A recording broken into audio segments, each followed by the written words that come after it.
Hello students, I am VLN Swarupni, lecturer in biochemistry from Sri Venkateswara College of Arts and Science, Amlapuram, which is affiliated to Adikavi Nannaya University, Rajahmundry. Now, I would like to discuss about second BSc 4th semester biotechnology paper, that is immunology. The paper title is Immunology, and from this paper we are discussing topics from Unit 1, and the topic is lymphoid organs. So this topic lymphoid organs is a very important essay question. So listen carefully. Here the organs which are concerned with immune reactions are called as lymphoid organs. So ఇక్కడ lymphoid organs అనేవి ఏంటి అంటే ఏమైతే immune రియాక్షన్స్తో involve అయి ఉన్నాయో లేదా relate అయి ఉన్నాయో వాటినే మనం లింఫాయిడ్ ఆర్గన్స్ అని చెప్తాం. ఈ లింఫాయిడ్ ఆర్గన్స్లో ఏంటంటే లింఫోసైట్స్ అనేవి ఉంటాయన్నమాట. సో ఇవి ఒక లింఫాయిడ్ సెల్స్. సో ఈ లింఫాయిడ్ సెల్స్ అనేవి లింఫోసైట్స్ అనేవి ఈ లింఫాయిడ్ ఆర్గన్స్లో ఉంటాయి. సో ఈ సెల్స్ అనేవి మనకి ఇమ్యూన్ సిస్టంలో ఉండే రియాక్షన్స్లో పార్టిసిపేట్ చేస్తాయి అన్నమాట. So here these lymphoid organs are very important. Why? Because these produce lymphoid cells. So these lymphoid organs and lymphoid cells collectively are called as lymphoid system. రెండు కలిపి అంటే lymphoid organs, lymphoid cells కలిపి మనం lymphoid system అని చెప్తాం. Here lymphoid organs are two types, primary lymphoid organs and secondary lymphoid organs. So ఇక్కడ primary lymphoid ఆర్గన్స్ని మనం సెంట్రల్ లింఫాయిడ్ ఆర్గన్స్ అని, అలాగే సెకండరీ లింఫాయిడ్ ఆర్గన్స్ని పెరిఫెరల్ లింఫాయిడ్ ఆర్గన్స్ అని కూడా పిలుస్తాం. ఇక్కడ ప్రైమరీ లింఫాయిడ్ ఆర్గన్స్ గురించి చెప్పాలంటే థైమస్, బోన్ మ్యారో, అలాగే మనకి బుర్సా ఫ్యాబ్రిషియస్ అని ఓన్లీ బర్డ్స్లో ఉంటుందన్నమాట. అంటే బర్డ్స్లో స్పెషలైజ్డ్ ఆర్గన్ ఈ బుర్సా ఫ్యాబ్రిషియస్. సో నార్మల్గా మ్యామల్స్లో ప్రజెంట్ అయ్యే ఈ ప్రైమరీ లింఫాయిడ్ ఆర్గన్స్ ఏంటి? థైమస్ ఒకటి, నెక్స్ట్ బోన్ మ్యారో ఒకటి, అలాగే బుర్సా ఫ్యాబ్రిషియస్ ఒకటి. సో ఈ ప్రైమరీ లింఫాయిడ్ ఆర్గన్స్ అనేవి ఏంటంటే మేజర్ రోల్ ప్లే చేస్తాయి ఇమ్యూన్ సిస్టంలో. ఓకే, అందుకే వీటిని సెంట్రల్ లింఫాయిడ్ ఆర్గన్స్గా మనం చెప్పుకుంటాం. అండ్ ఇవి ప్రైమరీ లింఫాయిడ్ ఆర్గన్స్ అనేవి లింఫోపాయిసిస్కి మేజర్ సైట్స్. ఏంటి లింఫోపాయిసిస్ అంటే nothing but process of producing this lymphocytes. So ఇక్కడ ఏం జరుగుతుందంటే ఈ లింఫోసైట్స్ అనేవి మన బాడీలో బోన్ మ్యారోలో ప్రొడ్యూస్ అవుతాయి. బోన్ మ్యారోలో ఒక స్పెషలైజ్డ్ టోటిపోటెంట్ సెల్స్ ఉంటాయి, వాటిని మనం స్టెమ్ సెల్స్ అని పిలుస్తాం. ఈ స్టెమ్ సెల్స్ ఏంటంటే డిఫరెంట్ లీనియేజెస్తో లింఫోసైట్స్ని ప్రొడ్యూస్ చేస్తాయి. సో ఆ లింఫోసైట్స్ మళ్ళీ ఫర్దర్ లీనియేజెస్తో బి లింఫోసైట్స్ని, టీ లింఫోసైట్స్ని ప్రొడ్యూస్ చేస్తాయి.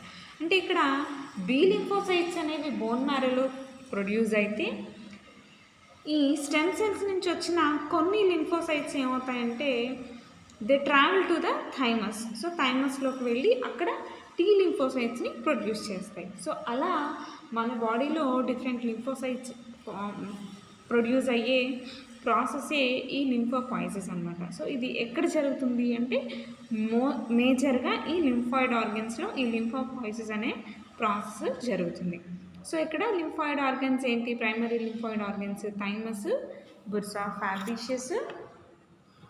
సో చూడండి, thymus, bursa Fabricius in birds and bone marrow. So మ్యామల్స్లో కామన్గా కనిపించే ప్రైమరీ లింఫాయిడ్ ఆర్గన్స్ ఇవి. ఓకే, ఈ ప్రైమరీ లింఫాయిడ్ ఆర్గన్స్ అనేవి అంటే అట్ బర్త్, అంటే ఒక పుట్టిన బేబీని తీసుకుంటే ఈ లింఫాయిడ్ ఆర్గన్స్ అనేవి కాస్త లార్జర్ ఇన్ సైజ్ ఉంటాయి. అంటే వాళ్ళు ఒక సర్టెన్ ఏజ్ వచ్చాక ఏమవుతుందంటే ఈ లింఫాయిడ్ ఆర్గన్స్ అనేవి వాటి సైజ్ అనేది తగ్గడం స్టార్ట్ అవుతుంది. ఓకే, సో బర్త్ నుంచి చూస్తే ఆ ప్రైమరీ లింఫాయిడ్ ఆర్గన్స్ అనేవి ఒక సర్టెన్ సైజ్ ఉంటాయి. అండ్ ఆ ఇండివిజువల్ ఏజ్ పెరిగే కొద్దీ ఆ లింఫాయిడ్ ఆర్గన్ సైజ్ కూడా తగ్గుతుందన్నమాట. సో బోన్ మ్యారో గురించి మనకి చెప్తారు కదా. సో 35 years అలా క్రాస్ అయిన వాళ్ళలో బోన్ మ్యారో అనేది చాలా థిన్ అవుతుంది అని. సో ఇది ఈ కాన్సెప్ట్ బేస్ చేసుకుని చెప్తారు. సో ఫస్ట్ మనం థైమస్ గురించి చూద్దాం. సో థైమస్ అనేది ఒక important primary lymphoid organ, mostly మనకి మ్యామల్స్లో కనిపిస్తుంది. సో అసలు ఈ థైమస్ ఎలా డెవలప్ అవుతుంది ఒక ఫీటస్లో, ఎప్పుడు డెవలప్ అవుతుంది చూసుకుంటే 6th week ఆఫ్ జెస్టేషన్ పీరియడ్లో ఈ థైమస్ అనేది డెవలప్ అవుతుంది. సో జెస్టేషన్ అంటే ఏంటి? First day of zygote formation నుంచి బేబీ డెలివరీ వరకు ఉన్న పీరియడ్ని మనం జెస్టేషన్ పీరియడ్ అని చెప్పుకుంటాం. సో ఈ జెస్టేషన్ పీరియడ్లో పర్టికులర్గా 6th week ఆఫ్ జెస్టేషన్ పీరియడ్లో ఈ థైమస్ డెవలప్మెంట్ అనేది జరుగుతుంది. ఎక్కడి నుంచి జరుగుతుందంటే from the epithelium of the 3rd and 4th pharyngeal pouches. So ఈ ఎపిథీలియం ఏదైతే ఉంటుందో ఫీటస్లో, ఆ ఎపిథీలియంలో 3rd and 4th pharyngeal pouches నుంచి pharyngeal డీవియేషన్ ద్వారా మనకి ఈ థైమస్ అనేది డెవలప్ అవుతుంది. సో నార్మల్గా చూసుకుంటే థైమస్ స్ట్రక్చరు 2 ఓవెల్ లోబ్స్తో ఇది మనకి కనిపిస్తుంది అన్నమాట. And if you see the location of this thymus, మనకి స్టెర్నమ్కి అలాగే థైరాయిడ్ గ్లాండ్కి మధ్యలో మనకి ఈ థైమస్ అనేది ప్రజెంట్ అయి ఉంటుంది. అంటే ఏంటి? It is just behind the top of the sternum, అంటే స్టెర్నమ్కి టాప్ పొజిషన్లో, and below the thyroid gland, అంటే థైరాయిడ్ గ్లాండ్కి స్టెర్నమ్కి మధ్యలో మనకి ఈ థైమస్ అనేది కనిపిస్తుంది. ఓకే, ఈ థైమస్లో ఎలా సెల్స్ అరేంజ్ అయి ఉంటాయో చూడండి. సో థైమస్ అనేది 2 partsగా డివైడ్ అవుతుంది, outer cortex, inner medulla. So here thymus is divided into outer cortex and inner medulla. So ఒక్కసారి డయాగ్రామ్ చూడండి. సో దిస్ ఈజ్ ద, అంటే ఈ రీజియన్ అంతా కూడా అవుటర్ కార్టెక్స్, ఇది ఇన్నర్ మెడ్యులా. ఓకేనా? సో ఈ ఇన్నర్ కార్టెక్స్ చూస్తే, అంటే అవుటర్ కార్టెక్స్ చూస్తే ఇక్కడ లింఫోసైట్స్ అనేవి ప్రజెంట్ అయి ఉంటాయి. ఈ లింఫోసైట్స్ అనేవి డివైడ్ అయ్యే ప్లేస్ ఏంటి అంటే కార్టెక్స్లో ఈ లింఫోసైట్స్ అనేవి డివైడ్ అవుతాయి. అవి డివైడ్ అయ్యి అవి మెడ్యులా వైపు ట్రావెల్ చేసి అక్కడ మెచ్యూర్ అవుతాయి అన్నమాట. సో ఈ పర్టికులర్ టీ లింఫోసైట్స్ అనేవి. సో ఇక్కడ లింఫోసైట్స్ అంటే థైమస్లో ఉండే లింఫోసైట్స్ మనం పర్టికులర్గా టీ లింఫోసైట్స్ అని చెప్తాం. ఓకేనా? సో ఇక్కడ టీ లింఫోసైట్స్తో పాటు థైమోసైట్స్, అలాగే రెటిక్యులర్ సెల్స్ అనేవి మనకి కార్టెక్స్లో ప్రజెంట్ అయి ఉంటాయి. ఏంటి? లింఫోసైట్స్, థైమోసైట్స్, రెటిక్యులర్ సెల్స్ అనేవి మనకి ఈ అవుటర్ కార్టెక్స్లో ప్రజెంట్ అయి ఉంటాయి. అలాగే లింఫోసైట్స్ అనేవి they multiply rapidly to produce tea lymphocytes. So ఈ లింఫోసైట్స్ అనేవి ఏంటి? కార్టెక్స్లో డివైడ్ అవుతాయని చెప్పుకున్నాం కదా, అవి మెడ్యులాకి ట్రావెల్ చేస్తే అక్కడ మెచ్యూర్ అవుతాయి. సో అప్పుడు దాన్ని మనం టీ లింఫోసైట్ అని పిలుస్తామన్నమాట. సో టీ లింఫోసైట్ అంటే ఏంటంటే థైమిక్ లింఫోసైట్ అని అర్థం. ఓకే, ఈ టీ లింఫోసైట్ ద్వారా మన బాడీ సెల్ మీడియేటెడ్ ఇమ్యూనిటీని క్యారీ చేస్తుంది. సెల్ మీడియేటెడ్ ఇమ్యూనిటీని క్యారీ చేసే one of the important cell ఏంటి? T lymphocyte. Okay, so medulla దగ్గరికి వస్తే మెడిలాలో మనకి vascular structures, reticular epithelial cells, అలాగే స్కేటర్డ్ లింఫోసైట్స్ మనకి కనిపిస్తాయి. సో ఇక్కడ రెటిక్యులర్ సెల్స్ అనేవి ఎక్కువగా ఉంటాయన్నమాట. సో ఇక్కడ చూస్తే మీకు రెటిక్యులర్ సెల్స్ ఎక్కడ ఎక్కువగా ప్రజెంట్ అయి ఉంటాయి? ఈ కార్టెక్స్ మెడిలాలో ఉంటాయన్నమాట. సో ఇక్కడ డయాగ్రామ్ చూస్తే this is the transverse section of the thymus. And this is a section cutting of the thymus. అంటే దాన్ని సెక్షన్ కటింగ్ చేస్తే థైమస్ మనకి ఇన్సైడ్ ఇలా కనిపిస్తుంది. అవుటర్ వ్యూ చూసి ఇలా అంటే లోబ్స్ ఫామ్లో ఇది ప్రజెంట్ అయి ఉంటుంది. సో ఇక్కడ థైమస్ ఫంక్షన్స్ చూడండి. సో మనందరికీ తెలిసిందే టీ లింఫోసైట్స్ని ప్రొడ్యూస్ చేసి సెల్ మీడియేటెడ్ ఇమ్యూనిటీని ఇండ్యూస్ చేస్తుంది. అలాగే గ్రాఫ్ట్ రిజెక్షన్కి కూడా థైమస్ రెస్పాన్సిబుల్ అవుతుంది అనమాట. సో ఇక్కడ థైమస్కి రిలేట్ అయిన ఒక ఇంపార్టెంట్ కాన్సెప్ట్ ఉంది, అదే థైమెక్టమీ. థైమెక్టమీ అంటే ఏమీ కాదు, surgical removal of the thymus. అంటే ఈ ఏదన్నా థైమస్ ఏదైనా డ్యామేజ్ అయినా లేదా థైమస్కి ఏదన్నా ఇన్ఫెక్షన్స్ వచ్చినా ఏదన్నా డిసీజెస్ వచ్చినా ఏమవుతుందంటే సో ఈ థైమస్ అనేది రిమూవ్ చేస్తారనమాట సర్జికల్గా. సో అలా రిమూవ్ చేసినప్పుడు ఆ పర్టికులర్ పర్సన్లో ఏమవుతుందంటే అంటే అది దేనికి యూజ్, థైమస్ అనేది టీ లింఫోసైట్స్ అనేవి ప్రొడ్యూస్ అవ్వడానికి హెల్ప్ చేస్తుంది. సో ఆటోమేటిక్గా ఈ థైమెక్టమీ జరిగిన పేషెంట్స్లో వాళ్ళ బ్లడ్ శాంపిల్స్లో ఈ టీ లింఫోసైట్స్ అనేవి చాలా తక్కువ క్వాంటిటీలో కనిపిస్తాయి అన్నమాట. అలాగే దీనివల్ల లింఫ్ నోడ్స్ స్ప్లీన్ కూడా సైజ్ అనేది రెడ్యూస్ అవుతుంది. ఈ లింఫ్ నోడ్స్ స్ప్లీన్ ఏంటంటే ఇవి సెకండరీ లింఫాయిడ్ ఆర్గన్స్ అన్నమాట. సో ఇలా థైమెక్టమీ జరిగినప్పుడు ఇలా ఉంటుంది. అంటే ఈ థైమెక్టమీ అనేది ఫస్ట్ టైం ఒక మౌస్లో చెక్ చేశారనమాట. అంటే ఏదైనా సరే ఒక రీసెర్చ్ ఉందంటే ఫస్ట్గా యానిమల్స్ మీద ట్రయల్స్ చేస్తారు కాబట్టి సో ఒక అడల్ట్ మౌస్లో ఈ థైమెక్టమీ కండక్ట్ చేసినప్పుడు అక్కడ ఏమైందంటే reduction in the tea lymphocytes జరిగింది. అంటే ఆ మౌస్లోని బ్లడ్ శాంపిల్స్ని తీసి టెస్ట్ చేసినప్పుడు టీ లింఫోసైట్స్ అనేవి చాలా తగ్గాయి. అలాగే ఆ మౌస్ లింఫ్ నోడ్స్ స్ప్లీన్ అనేది సైజ్ కూడా రెడ్యూస్ అయిందనమాట. సో ఆ కండిషన్ అలా వదిలేయడం అంటే థైమస్ లేకుండా ఆ మౌస్ ఇంకొన్ని రోజుల తర్వాత ఏమైందంటే ఇమ్యూన్ డెఫిషియన్సీతో అది ప్రాబ్లం ఫేస్ చేసింది. అంటే ఏంటి ఇమ్యూన్ డెఫిషియన్సీ అంటే lack of immunity. So immunity అనేది ఆ మౌస్లో తగ్గిందనమాట. సో ఇది థైమస్ గురించి. నెక్స్ట్ వచ్చేసి బర్డ్స్ ఆఫ్ ఫ్యాబ్రిషియస్. ఇది మనకి ఓన్లీ బర్డ్స్లో కనిపిస్తుంది. బర్డ్స్లో పర్టికులర్గా వాటికి సాక్స్ ఉంటాయి కదా, ఆ సాక్స్లో ఈ బర్డ్స్ ఆఫ్ ఫ్యాబ్రిషియస్ అనేది మనకి కనిపిస్తుంది అనమాట. సో మన డయాగ్రామ్ ఉందా? No. Okay, let's see. So birds of Fabricius is a primary lymphoid organ in birds. And ఇక్కడ ఆ విషయాన్ని గుర్తుపెట్టుకోండి, అంటే ఇది బర్డ్స్లో మాత్రం మనకి కనిపిస్తుంది.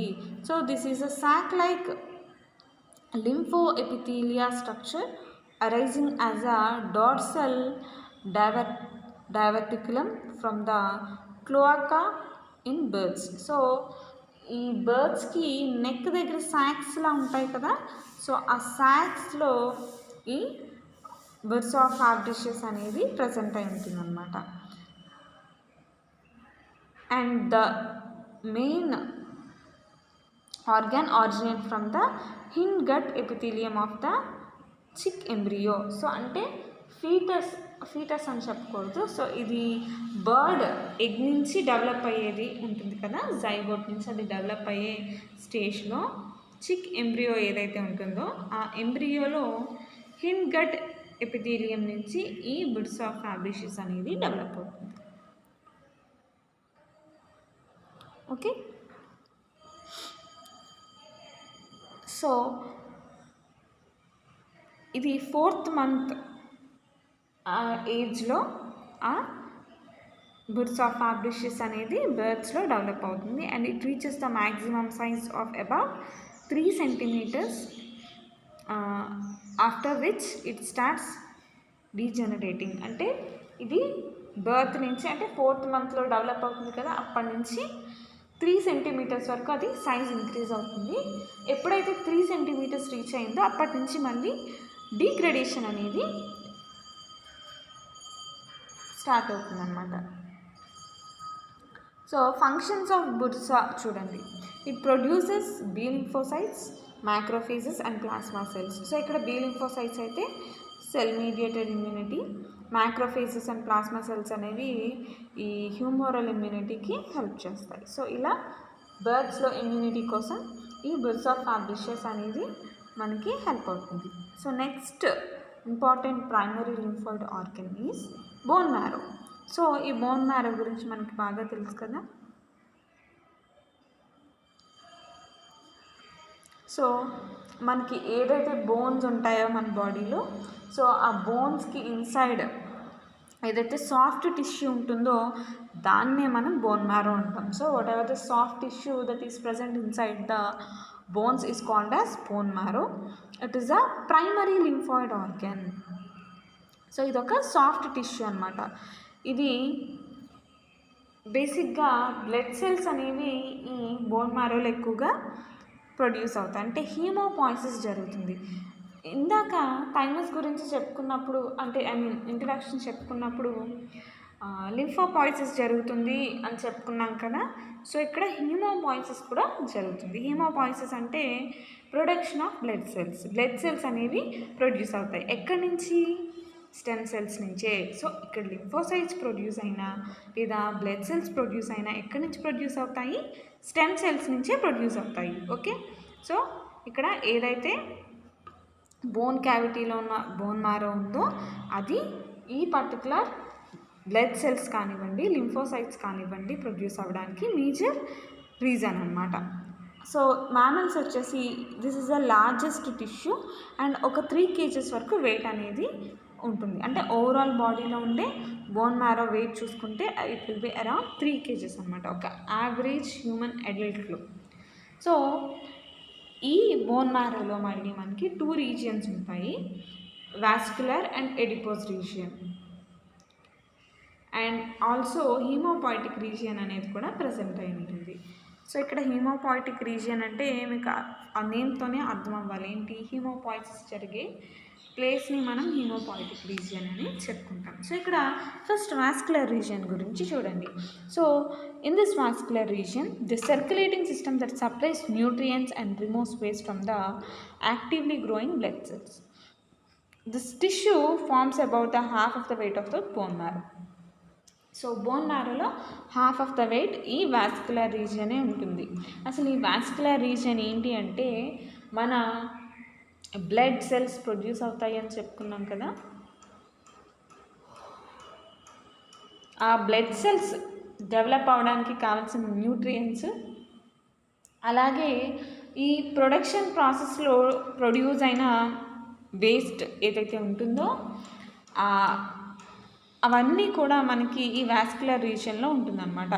సో ఒక సర్క్యులేటింగ్ సిస్టమ్ లాగా ఉంటుంది. ఈ వాస్కులర్ రీజియన్ ఒక సర్క్యులేటింగ్ సిస్టమ్ లాగా ఏం చేస్తుందంటే న్యూట్రియంట్స్ ఏవైతే హీమోపాయిసిస్ ప్రాసెస్కి రిక్వైర్మెంట్ ఉందో వాటిని సప్లై చేయడానికి, అలాగే ఈ ప్రాసెస్లో ప్రొడ్యూస్ అయిన వేస్ట్ని రిమూవ్ చేయడానికి ఇది ఒక సర్క్యులేటింగ్ సిస్టమ్ లాగా ప్రజెంట్ అయి ఉంటుంది.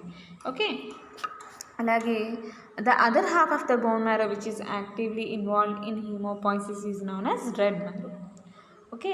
సో రెడ్ మ్యారో అనేది నెక్స్ట్ ఇంకొక రీజియన్. సో ఇక్కడ హీమోపాయిసిస్ అనేది యాక్టివ్గా జరుగుతుంది. సో ఈ రెడ్ మ్యారోలోనే మనకి స్టెమ్ సెల్స్ అనేవి ప్రజెంట్ అయి ఉంటాయి అన్నమాట. సో ఈ స్టెమ్ సెల్స్కి ఉన్న ప్రాపర్టీ ఏంటి? టోటిపోటెన్సీ. టోటిపోటెన్సీ అంటే ability to develop any kind of cell, అంటే అది ఏ టైప్ ఆఫ్ సెల్ అన్నా దాని నుంచి డెవలప్ చేయగలదు.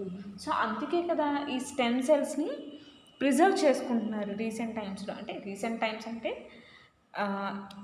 ఎన్నో ఏళ్ల నుంచి ఈ స్టెమ్ సెల్స్ ప్రిజర్వేషన్ అనేది చాలా ఎక్కువగా జరుగుతుంది. అంటే డే బై డే దీనికి ఎక్కువ అవేర్నెస్ అనేది క్రియేట్ అవుతుంది.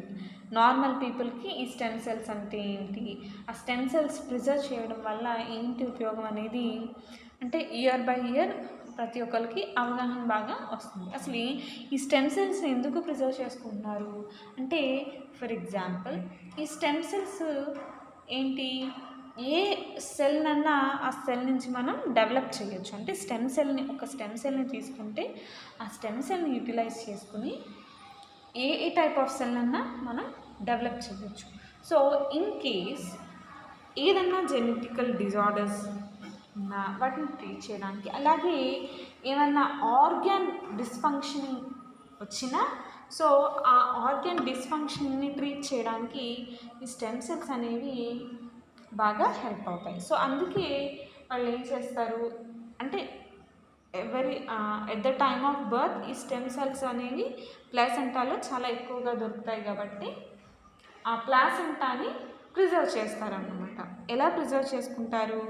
క్రయో ప్రిజర్వేషన్ ద్వారా. క్రయో ప్రిజర్వేషన్ అనేది ఒక ప్రిజర్వేషన్ టెక్నిక్ అనమాట. అక్కడ లిక్విడ్ నైట్రోజన్ని -డిగ్రీస్లో దగ్గర అంటే లిక్విడ్ నైట్రోజన్ని యూస్ చేసి ఈ స్టెమ్ సెల్స్ని లేదా ప్లాసెంటాని ఏం చేస్తారు? ప్రిజర్వ్ చేస్తారు -డిగ్రీస్ దగ్గర. సో ఈ క్రయో ప్రిజర్వేషన్ ఆఫ్ స్టెమ్ సెల్స్కి డిఫరెంట్ కైండ్స్ ఆఫ్ ఆర్గనైజేషన్స్ అనేవి వర్క్ చేస్తాయి. సో ఇలా ఈ స్టెమ్ సెల్స్ గురించి మీకు కొంచెం ఐడియా వచ్చిందని అనుకుంటున్నాను. సో ఇప్పుడు ఈ స్టెమ్ సెల్స్ అనేవి ఏంటి? The develop different kinds of blood cells. దాన్నే మనం హీమోపాయిసిస్ అని చెప్తున్నాము. అండ్ ఈ హీమోపాయిసిస్ ఎక్కడ జరుగుతుంది? రెడ్ మ్యారోలో జరుగుతుంది. ఓకే, సో అంటే బోన్ మ్యారోలో ఉండే రెడ్ మ్యారో రీజియన్ దగ్గర మనకి హీమోపాయిసిస్ అనేది జరుగుతుందన్నమాట. ఓకే, సో ఈ బోన్ మ్యారో యొక్క ఫంక్షన్స్ చూడండి.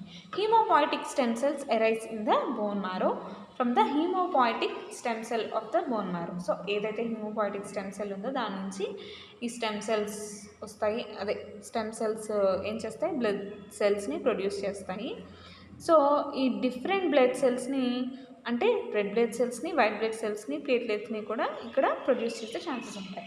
అలాగే లింఫాయిడ్ ప్రొజినేటర్స్ అనేవి ప్రజెంట్ అయి ఉంటాయి. సో ఈ లింఫాయిడ్ ప్రొజినేటర్స్ ఏంటంటే బి లింఫోసైట్స్ని ప్రొడ్యూస్ చేయడానికి అంటే బోన్ మ్యారో లింఫోసైట్స్ని ప్రొడ్యూస్ చేయడానికి యూస్ అవుతాయి. అండ్ ఈ ప్రాసెస్ ఎక్కడ జరుగుతుందంటే బోన్ మ్యారోలో. అలాగే లింఫాయిడ్ ప్రొజినేటర్స్ ఏంటంటే కొన్ని లింఫాయిడ్ ప్రొజినేటర్స్ థైమస్కి మైగ్రేట్ అవుతాయి అన్నమాట. సో అక్కడ టీ లింఫోసైట్స్ ప్రొడ్యూస్ అవుతాయి. సో ఇది థైమస్ గురించి మనం చెప్పుకున్నప్పుడు నేను చెప్పాను కొన్ని లింఫాయిడ్ సెల్స్ అనేవి దే మైగ్రేట్ టు ద అంటే they transfer to the thymus and అక్కడ టీ లింఫోసైట్స్ ప్రొడ్యూస్ అవుతాయి అని చెప్పాను కదా. సో ఇక్కడ అంటే bone marrow function not only for B lymphocytes, it is extended for T lymphocyte. అర్థమైందా? So during secondary immune response large number of plasma cells are produced in the bone marrow. అంటే ఈ plasma cells అనేవి చాలా ఎక్కువగా produce అవుతాయి. ఎప్పుడు? Secondary immune response అంటే ఎప్పుడైతే ఒక యాంటీజన్ సెకండ్ టైం ఒక పేషెంట్ బాడీలోకి ఎంటర్ అయినప్పుడు అంటే ఒక సబ్జెక్ట్ బాడీలోకి ఎంటర్ అయినప్పుడు అక్కడ ఏమవుతుంది? ప్లాస్మా సెల్స్ అనేవి ఎక్కువగా ప్రొడ్యూస్ అవుతాయి. ఇక్కడ బోన్ మ్యారోలో. అండ్ ఈ ప్లాస్మా సెల్స్ ఏం చేస్తాయంటే యాంటీబాడీస్ని ప్రొడ్యూస్ చేస్తాయి. సో బోన్ మ్యారో ఏం చేస్తుంది? ఫస్ట్ ప్లాస్మా సెల్స్ని ప్రొడ్యూస్ చేయడం ద్వారా యాంటీబాడీస్ డెవలప్మెంట్కి ఇది హెల్ప్ చేస్తుంది అనమాట. సో ఇక్కడ ఏంటి? బోన్ మ్యారో అనేది యాంటీబాడీ సింథసిస్కి ఒక సోర్స్. అండ్ బోన్ మ్యారో అనేది ఏంటి? ప్రైమరీ లింఫాయిడ్ ఆర్గాన్గాను అలాగే సెకండరీ లింఫాయిడ్ ఆర్గాన్గాను కూడా ఇది వర్క్ చేస్తుంది. But we study under primary lymphoid organ. Okay, so next మనం ఈ సెకండరీ లింఫాయిడ్ ఆర్గన్స్ గురించి చూద్దాం. సో సెకండరీ లింఫాయిడ్ ఆర్గన్స్ అంటే ఇవి కూడా ఇమ్యూన్ రియాక్షన్స్తో రిలేట్ అయినవి. అండ్ ఇక్కడ ఏంటంటే the secondary lymphoid organs are concerned with immune reactions and in this the lymphocytes are made functional. Okay, అంటే ప్రొడక్షనే కాకుండా ఇక్కడ ఫంక్షన్ కూడా అంటే వాటి వాటి ఫంక్షన్ ఎగ్జిక్యూషన్ కూడా జరుగుతుందన్నమాట. So antigens are exposed by the cell. So ఎప్పుడైతే యాంటీజెన్ ఎక్స్పోజ్ అయిందో సెల్కి యాంటీబాడీస్ అనేవి ప్రొడ్యూస్ చేస్తాయి ఈ ఇమ్యూన్ సెల్స్ అనేవి. So secondary lymphoid organs are small and poorly developed at birth and they grow progressively with age. So age పెరిగే కొద్దీ ఈ సెకండరీ లింఫాయిడ్ ఆర్గన్స్ అనేవి డెవలప్ అవుతూ ఉంటాయన్నమాట. సో ఏంటి సెకండరీ లింఫాయిడ్ ఆర్గన్స్? చూడండి, lymph nodes, spleen, MALT, Peyer's patches, ఇది Peyer's patches, అలాగే నెక్స్ట్ వచ్చేసి టాన్సిల్స్. సో ఈ పియర్స్ ప్యాచెస్, టాన్సిల్స్ రెండు మాల్ట్లోకి వస్తాయి అన్నమాట. సో ఏంటో చూద్దాం. ఫస్ట్ లింఫ్ నోడ్స్ గురించి చూద్దాం. లింఫ్ నోడ్స్ అనేవి secondary lymphoid organs. They are complex cellular spherical or ovoid in structures. అంటే ఏ షేప్లో ఉన్నా, అంటే కాంప్లెక్స్ స్ట్రక్చర్గా కానివ్వండి, లేదా సెల్యులార్ ఫామ్గా కానివ్వండి, స్పెరికల్ ఆర్ ఓవాయిడ్ షేప్లో కానివ్వండి, ఇవి ఉంటాయి. ఎక్కడ ఉంటాయి అంటే లింఫాటిక్ డక్ట్స్లో ఉంటాయి. ఓకే, ఈ లింఫాటిక్ డక్ట్స్లో ఈ లింఫ్ నోడ్స్ అనేవి ప్రెసెంట్ అయి ఉంటాయి. అండ్ పర్టికులర్గా హ్యూమన్ లింఫ్ నోడ్స్ గురించి చూస్తే ఇవి బీన్ షేప్లో ఉంటాయి. సో చూడండి, దీస్ ఆర్ లింఫ్ నోడ్స్. ఆ లింఫ్ డక్ట్ ఉందా, ఆ డక్ట్కి అటాచ్డ్గా ఈ లింఫ్ నోడ్స్ అనేవి ప్రజెంట్ అయి ఉన్నాయి. సో అవి బీన్ షేప్లో ఉన్నాయి. అంటే ఒక బీన్ ఉంటుంది కదా, kidney bean or normal beans ఉంటాయి కదా, సో వాటిలా దీని షేప్ అనేది ఉంది. అండ్ దీని సైజ్ చూసుకుంటే 1.25 millimeters డయామీటర్ ఉంటుంది. అండ్ లింఫాటిక్ సర్క్యులేషన్ అనేది ఈ లింఫ్ నోడ్స్లో ఫిల్ అయి ఉంటుందన్నమాట. అంటే ఈ లింఫాటిక్ సర్క్యులేషన్ని ఫిల్టర్ చేస్తుంది lymph nodes. So each lymph node is made up of 3 regions, namely outer cortex, middle paracortex and and inner medulla. So ఈ డయాగ్రామ్ చూడండి, ఇప్పుడు ఇంకా క్లియర్గా అర్థమవుతుంది. సో అవుటర్ కార్టెక్స్ ఉంటుంది. సో ఇది అవుటర్ కార్టెక్స్, ఇది paracortex and this is medulla. అర్థమైందా? సో ఇది కార్టెక్స్, అంటే ఈ రీజన్ వచ్చేసి కార్టెక్స్, అండ్ ఈ రీజన్ వచ్చేసి పారాకార్టెక్స్, ఈ రీజన్ వచ్చేసి మెడులా. సో ఇలా 3 parts కింద ఇది డివైడ్ అవుతుంది. సో చూడండి, సో కార్టెక్స్ వచ్చేసి బి సెల్స్ అనేవి కార్టెక్స్లో ప్రజెంట్ అయి ఉంటాయి. అండ్ పారాకార్టెక్స్లో టీ సెల్స్ అనేవి ప్రజెంట్ అయి ఉంటాయి. మిడిల్లో both T and B cells అనేవి ప్రజెంట్ అయి ఉంటాయి.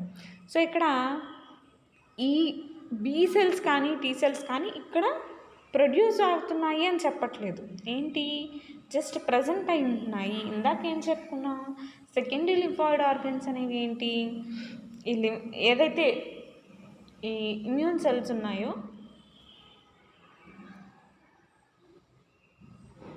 వాటి ఫంక్షన్ అనేది ఇక్కడ జరుగుతుంది, సెకండరీ లింఫాయిడ్ ఆర్గన్స్లో జరుగుతుంది అని చెప్పుకున్నాం కదా. సో బోన్ మ్యారోలో ప్రొడ్యూస్ అయిన బి సెల్స్, థైమస్లో ప్రొడ్యూస్ అయిన టీ సెల్స్ అవి మళ్ళీ ఈ సెకండరీ లింఫాయిడ్ ఆర్గన్స్ దగ్గరికి వస్తాయన్నమాట. అవి వాటి ఫంక్షన్ చూపించడానికి.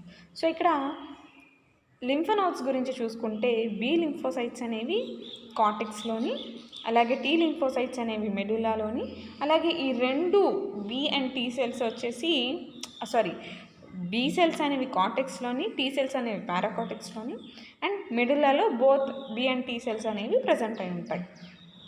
So bulk of lymphoid cells is present in the cortex, అంటే ఎక్కువ క్వాంటిటీలో కార్టెక్స్లో ప్రజెంట్ అయి ఉంటాయి. And cells group together to form primary follicles. Within these primary follicles secondary follicles will be present and with germinal centers develop. So అంటే ఈ primary follicles secondary follicles develop అవడం వల్ల ఫైనల్గా జర్మినల్ సెల్స్ అనేవి చూడండి, ఇక్కడ జర్మినల్ సెంటర్స్ అనేవి ప్రొడ్యూస్ అవుతుంది అన్నమాట. ఓకే, సో ఇది ఇలా లింఫ్ నోడ్స్ అనేవి ప్రజెంట్ అయి ఉంటాయి. సో లింఫ్ నోడ్స్ యొక్క ఫంక్షన్ చూడండి. So they function as important centre of phagocytosis. Phagocytosis గురించి మనం ఆల్రెడీ డిస్కస్ చేసుకున్నాం ఇప్పటికే చాలాసార్లు. సో ఈ ఫాగోసైటోసిస్ జరగడానికి ఇది ఒక మేజర్ సెంటర్ అనమాట. ఏంటి, లింఫ్ నోడ్ అనేది. So when the lymph flows across the, అంటే ఇందాక ఏం చెప్పుకున్నాం, ఈ లింఫ్ నోడ్స్ అనేవి లింఫ్ని ఫిల్టర్ చేస్తాయని చెప్పుకున్నాం కదా. సో దానికోసం ఏమవుతుంది, లింఫ్ అనేది ఫ్లో అవుతుంది ఈ లింఫ్ నోడ్స్లోకి.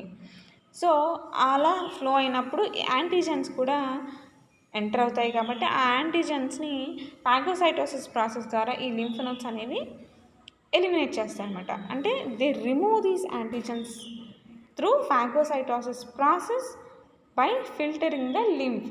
సో ఏదైతే లింఫ్ నోడ్స్లోకి ఎంటర్ అవుతుందో ఫిల్టరేషన్ కోసం, సో ఆ ఫిల్టరేషన్ ప్రాసెస్లో ఒక భాగంగానే ఈ యాంటీజెన్స్ అనేవి ఫాగోసైటోసిస్ ప్రాసెస్ ద్వారా మన బాడీ నుంచి ఎలిమినేట్ అవుతాయి.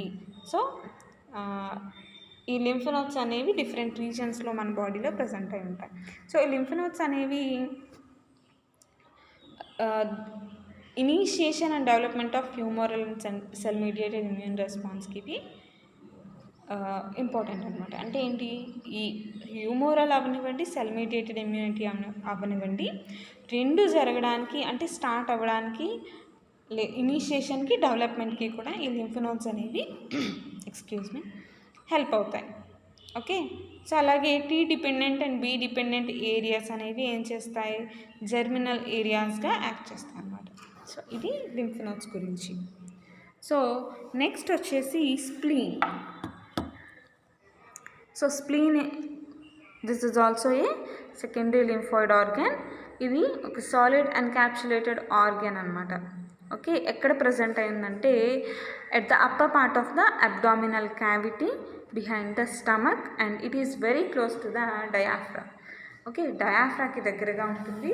అలాగే అబ్డామినల్ క్యావిటీకి పైన, స్టమక్కి వెనకగా ఉంటుందన్నమాట.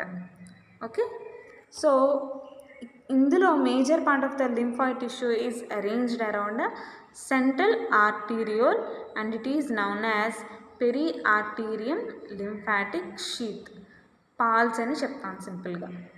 ఓకే, సో ఇక్కడ స్ప్లీన్ అనేది ఏం చేస్తుందంటే బ్లడ్ బోర్న్ యాంటీజెన్స్ని ట్రాక్ చేస్తుంది. అంటే ఇందాక లింఫ్ నోడ్స్ ఏం చేశాయి, లింఫ్ని ఫిల్టర్ చేశాయి కదా, అలాగే స్ప్లీన్ ఏం చేస్తుందంటే బ్లడ్ని ఫిల్టర్ చేసి అందులో ఉండే యాంటీజెన్స్ని ఈ హ్యూమోరల్ ఇమ్యూనిటీ ద్వారా లేదా సెల్ మీడియేటెడ్ ఇమ్యూనిటీ ద్వారా వాటిని ఎలిమినేట్ చేయడానికి మన బాడీలో ట్రై చేస్తుంది అన్నమాట. ఓకే, సో ఇక్కడ ఏం జరుగుతుంది,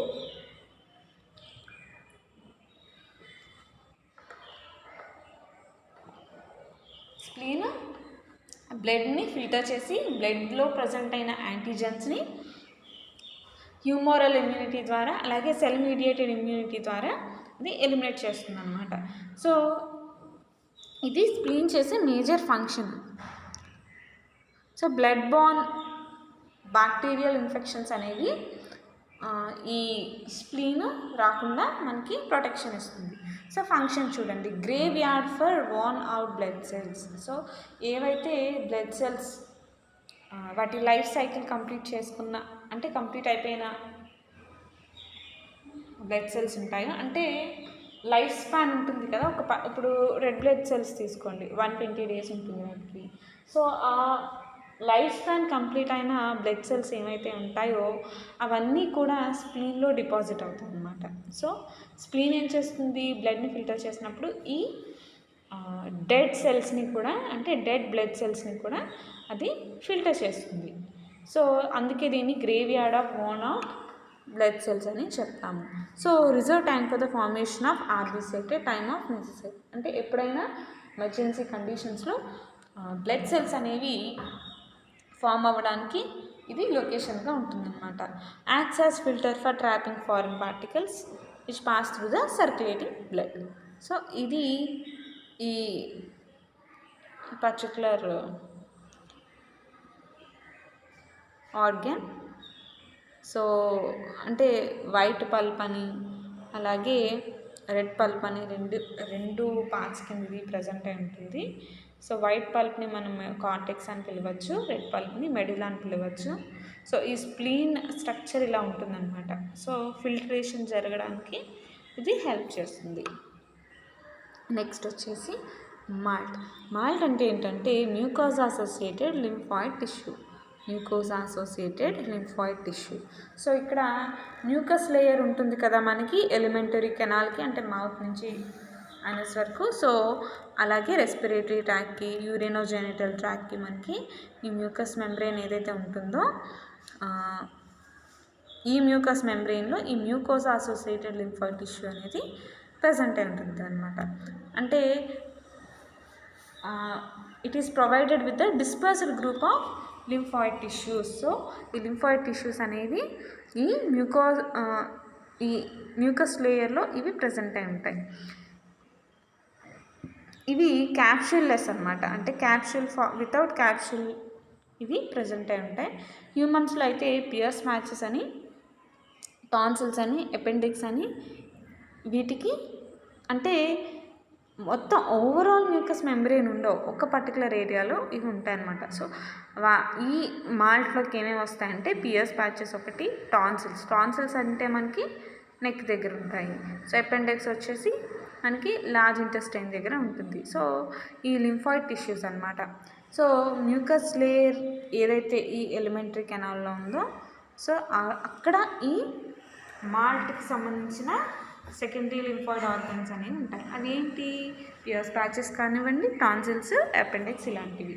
సో వీటిని గట్ అసోసియేటెడ్ లింఫాయిడ్ టిష్యూస్ అని కూడా పిలుస్తారు. గట్ అంటే ఏంటి? నెక్ దగ్గర ఉండే ఏరియాని గట్ అంటాం కదా. సో ఫస్ట్ పియర్స్ ప్యాచెస్ గురించి చూడండి. సో ఇవి secondary lymphoid organ tissues. And ఇది కలెక్షన్ ఆఫ్ లింఫాయిడ్ నాడ్యూల్స్. అంటే ఇందాక మీరు లింఫ్ నోడ్స్ చూసారు కదా, అలాగే ఇవి కూడా నాడ్యూల్స్ లాగా ప్రజెంట్ అయి ఉంటాయి. అంటే కలెక్షన్ అనమాట, ఫ్యూ నాడ్యూల్స్ కలిపి ఒక కలెక్షన్గా ప్రజెంట్ అయి ఉంటాయి. ఎక్కడ? మ్యూకస్ మెంబ్రెయిన్లో ఉంటాయి. ఎక్కడ ఉండే మ్యూకస్ మెంబ్రెయిన్లో? స్మాల్ ఇంటెస్టైన్లో. సో ఈ టాన్సిల్స్ అనేవి నెక్లో ఉంటాయి, అలాగే ఈ పియర్స్ ప్యాచెస్ స్మాల్ ఇంటెస్టైన్లో, అలాగే అపెండిక్స్ వచ్చేసి లార్జ్ ఇంటెస్టైన్లో ఉంటాయి. సో ఇందులో ఏంటంటే టీ లింఫోసైట్స్, బి లింఫోసైట్స్ అనేవి ప్రజెంట్ అయి ఉంటాయి. యాంటీజెనిక్ స్టిమ్యులేషన్ని ఇవి ప్రొడ్యూస్ చేస్తాయి. And these cells very soon re-enter the lamina propria of the gut where they mature into IgA plasma cells. అంటే ఈ సెల్స్ అనేవి ఈ పర్టికులర్ పియర్స్ ప్యాచెస్లో ఉండే సెల్స్ అవి గట్లో ఉండే లామినియా ప్రొపీరియాలోకి ఎంటర్ అయ్యి అక్కడ IgA సెల్స్ కింద మెచ్యూర్ అవుతాయి. అండ్ ఈ IgA అంటే ఏంటి? ఇమ్యూనోగ్లోబులిన్ అంటే ఏంటి? Nothing but antibody. So IgA plasma cells అనేవి సెకండరీ IgA మాలిక్యూల్స్ కింద కన్వర్ట్ అవుతాయి అన్నమాట. సో ఈ సెక్రెటరీ IgA మాలిక్యూల్స్ కింద అంటే ఏంటి? ఫస్ట్ ఈ పియర్స్ ప్యాచెస్లో ఉండే సెల్స్ IgA సెల్స్ కింద కన్వర్ట్ అవుతాయి, ప్లాస్మా సెల్స్ కింద. ఈ IgA ప్లాస్మా సెల్స్ అనేవి సెక్రెటరీ IgA మాలిక్యూల్స్ కింద కన్వర్ట్ అవుతాయి.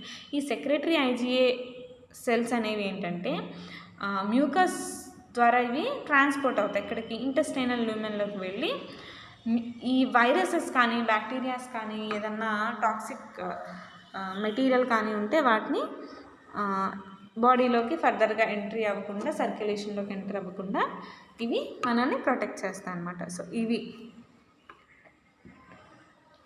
ఈ బ్లాక్ డాట్స్లో ఉన్నాయి చూడండి, ఇవే ఈ పియర్స్ ప్యాచెస్ అన్నమాట. ఓకే, నెక్స్ట్ వచ్చేసి టాన్సిల్స్. సో టాన్సిల్స్ కూడా మనకి సెకండరీ లింఫాయిడ్ టిష్యూసే. They are very similar to thymus in the internal structure. అంటే థైమస్ లాగా ఉంటాయి స్ట్రక్చర్ చూసుకుంటే. సో చూడండి, మనకి కూడా థైమస్ ఒకసారి చూస్తే కొంచెం ఇట్లానే ఉంటుంది కదా. సో అలా ఇవి ప్రజెంట్ అయి ఉంటాయి. So they or rather larger in childhood and ten to diminish with age. Okay, అంటే ఏంటి? ఎర్లీ స్టేజ్లో అంటే